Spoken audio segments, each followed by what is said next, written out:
Archaeologists in Russia are baffled by the mysterious skeleton of a real-life Birdman.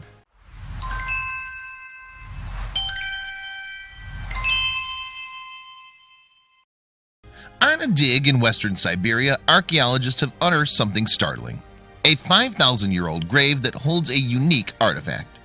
Wrapped around the neck of a Bronze Age body is what appears to be part of a cloak, and strangely it's made of birds' beaks and skulls, something which has baffled the experts. The incredible discovery, made at the Ust-Tartas site in the Siberian region of Novosibirsk, follows the unearthing of the 30 ancient graves.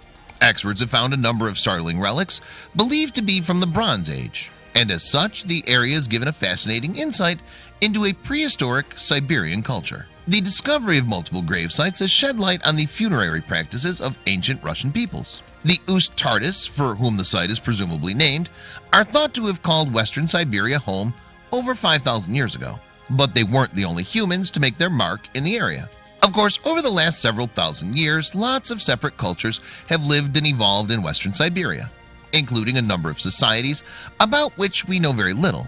The Ust-Tartas date back to the Neolithic period, and since then Andronov-Pakhmovo and Kotovo cultures have called the place home. In fact, the most recent find, revealed in May 2019, is attributed to the Odinov culture, a mainly hunter-gatherer society. This group called Siberia home between the 18th and 17th centuries BC. However, not much information is known about them. What we do know is that the Odinovs were named after a settlement called Odino, which sat in the lower Ishium River in West Siberia. The culture is believed to have represented the start of the Bronze Age, a period characterized by a society's ability to produce or trade in the eponymous metal. The settlement of Odino, for its part, was located on an island in the Ishium River. Dwellings were built on terraces lining the shore, while other houses known as dugouts were also constructed. In relation to their faith, the Odinovs may have practiced shamanism. According to Lilia Kobaleva from the Novosibirsk Institute of Archaeology and Ethnography, believe it or not, many cultures in Siberia had a shamanistic basis to their religions, going all the way back to the Bronze Age. A shaman, a sort of priest, is someone who can see and interact with spirits from different worlds. In Siberian shamanism, the universe consists of three separate worlds. The first, the upper world, is the home of the gods. The second is Earth, while the third consists of the underworld, which is dominated by demons. And the shaman can communicate with spirits on all three planes, functioning as a healer and priest. As such, the shaman was one of the most respected members of many Siberian societies at the time. They wore elaborate costumes and often lived in isolation. More importantly, they could perform rituals to help with everything from crop failure to illness. These religious events likely sometimes included the practitioner ingesting hallucinogenic substances, as well as dancing and singing. In addition to healing and problem solving, shamans could also perform a ritual known as divination, which allowed them to see into the future. According to the website 56th Parallel, divination involved shamans taking the ecstatic journey to other worlds and asking ancestors and spirits living there for pieces of advice. And while all of this might sound like ancient history, a number of modern Siberian cultures still practice shamanism today. But let's return to the discovery of the Odinov grave, announced in May 2019. As it showed, even in this ancient era, people were being buried alongside particular objects or outfits. And it's this practice that so intrigued researchers of Novosibirsk. The Odinov grave, for its part, was unique. Lying underneath the body of the so-called Birdman was what seemed to be a collar made up of some 50 beaks along with bird skulls. As researcher Lilia Kobaleva told the Siberian Times that month, the beaks were assembled at the back of the man's skull as if they were a collar that protected the owner. As yet, experts aren't entirely sure which avian species the collar is made of, but it seems likely that it comes from herons or cranes. Given that the unusual garment is covered in 5,000 years worth of gunk, though, perhaps a little uncertainty is understandable.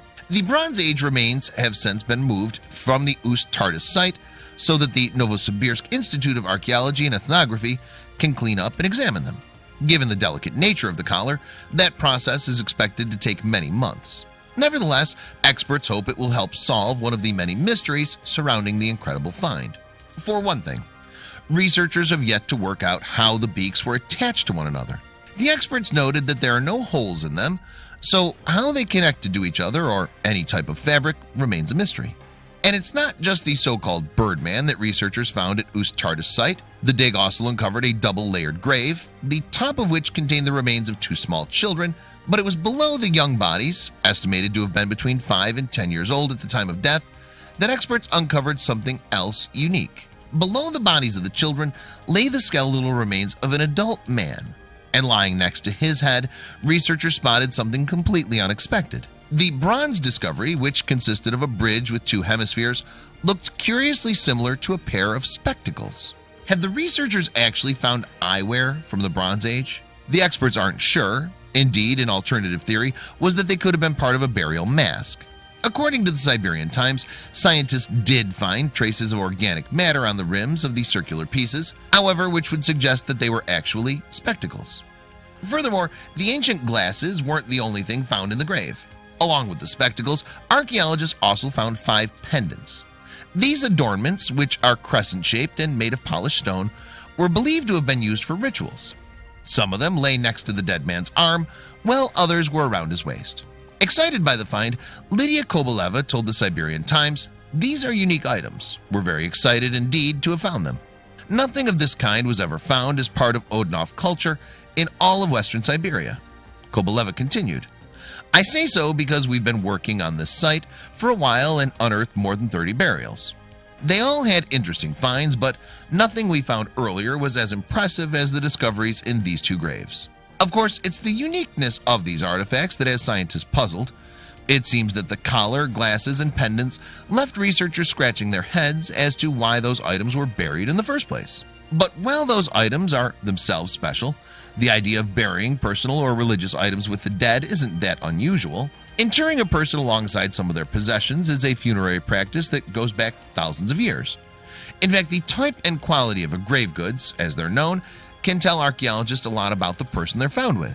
Perhaps the most famous and decadent examples of grave goods are the tombs of the pharaohs of ancient Egypt. The country's enormous pyramids were conceived as huge burial chambers filled with riches and all the ruler would need for a smooth transition to the afterlife. But, of course, not every ancient grave belongs to royalty.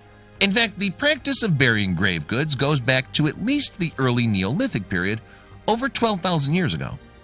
Back then, society was far less hierarchical, and the items buried were often distributed more or less equally. As time went on, however, this ritual evolved.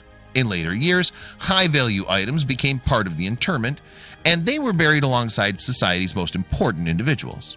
So it seems that grave goods also took on a more spiritual significance as these cultures evolved, much as they did in ancient Siberia. And this ritual had significance for the archaeologists in Siberia, who came to a similar conclusion about the owners of the collar, glasses, and pendants. Both men must have carried special roles in society. Given the time period in which the Odinov society was active, researcher Lilia Kobaleva suggests that both men may have been shamans. This, of course, might explain the unusual goods in their graves. The beak collar, for its part, may well have been part of a ritualistic costume. Alternatively, it could have been a piece of armor or even a headdress. Nevertheless, these incredible items have no precedent in the area, so scientists have little information on which to base their theories. Although experts in Siberia are still stumped on the use cases of these items, it doesn't mean finding these grave goods is any less incredible. Of course, to have survived 5,000 years and still be recognizable is a feat in itself. But once they've been cleaned up and restored, the collar, glasses, and pendants will provide a small window on the lives of our ancient ancestors. And in that regard, it seems that Siberia has a very big part to play elsewhere too. In addition to the incredible Bronze Age items and dozens of ancient bodies discovered in Siberia, the region has even older secrets to reveal. In 2008, a single piece of leg bone was found, again in western Siberia, and carbon dating of the fragment showed that it went back a whopping 45,000 years. Not only was the fragment called the Ust-Ishim man, the oldest human bone to be successfully carbon dated, it also contained intact DNA. Found by Russian sculptor Nikolai Perestov, Ust-Ishim man then became the oldest human ever to have their genome sequenced. In fact, Ust-Ishim man's leg isn't just the oldest bone to be carbon dated and DNA sequenced, it's also the earliest human remains ever found outside of the Middle East and Africa. According to National Geographic, he may have been part of a group called the First Foragers. This culture consisted of early humans who migrated into Asia and Europe within the last 60,000 years. Ust-Ishman man is also believed to be genetically related to modern-day Native Americans and Asians. His group, however, may have died out during an ancient ice age, leaving little evidence of their existence. Furthermore, he isn't the only incredible thing to have been found in Siberia in recent years. According to a report in The Guardian in 2010, the discovery of a small finger bone led to a declaration that it once belonged to a completely unknown human relative. Found in Siberia's Denisova cave in the Altai Mountains, the fragment most likely belonged to a child. And this cave, uninhabited by humans for more than 125,000 years, turned up a number of artifacts, including bones and stone tools. This particular bone, though, belonged to a person who's entirely unique in recorded human history. The discovery was made when scientists at the Max Planck Institute of Evolutionary Anthropology in Leipzig, Germany, ran tests on the bone. According to The Guardian, Johannes Krauss sequenced DNA from mitochondria and subcellular bodies that carried genetic material passed down only the maternal line. Because the DNA came from the mother, they called the creature X-woman. The results of the finger bone's genetic sequencing astonished the scientists in Germany. The profile didn't match either early humans or Neanderthals. As Krauss told The Guardian, it really looked like something I'd never seen before, but surprisingly, results didn't end there.